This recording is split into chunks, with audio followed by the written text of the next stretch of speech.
благодарам што сте денеска тука. Во периодот помалку од 2 недели, ова е втор реновиран објект кој што го отвараме во касарната Илинден.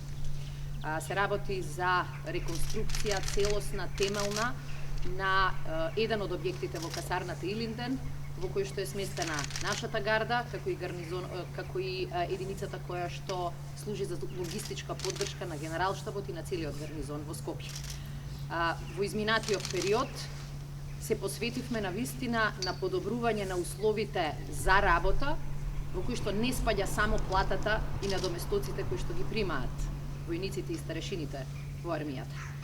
Во целиот тој концепт на добро работно место спаѓаат и условите на работа, условите за сместување на нашите армиски припадници и шансата која што ја добиваат повеќе да придонесат. Веќе ова е трет голем објект кој што го реновиравме целосно. Се работи за објект од над 3500 квадратни метри, кој што ќе овозможи и нашата гарда и нашите логистичари да работат подобро, во подобри услови, да бидат поефикасни и да видат дека државата го цени нивниот труд.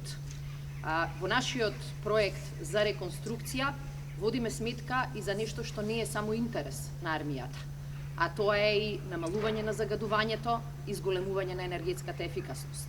Секој од проектите кои што го започнавме и завршивме, повеќе од 20% од средствата ги искористи за да ја подобри енергетската ефикасност на овие згради. Станува збор, како што можете и сами да видите, за згради во кои што не е вложувано повеќе од 50 години, кои што се стари, изработени со стар тип на материјали, со стари технологии. И затоа загубата на енергија која што била присутна, била и економски и еколошки проблем.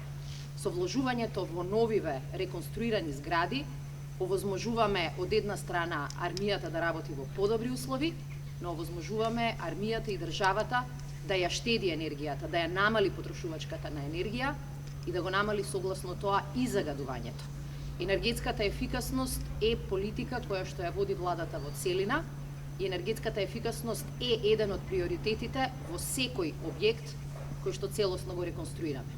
Сакаме на вистина старите згради кои што беа карактеристика на армијата поради историјата, поради приликите, на вистина една по една да заминуваат во историјата и да ги заменат нови, модерни, реконструирани, енергетски ефикасни згради.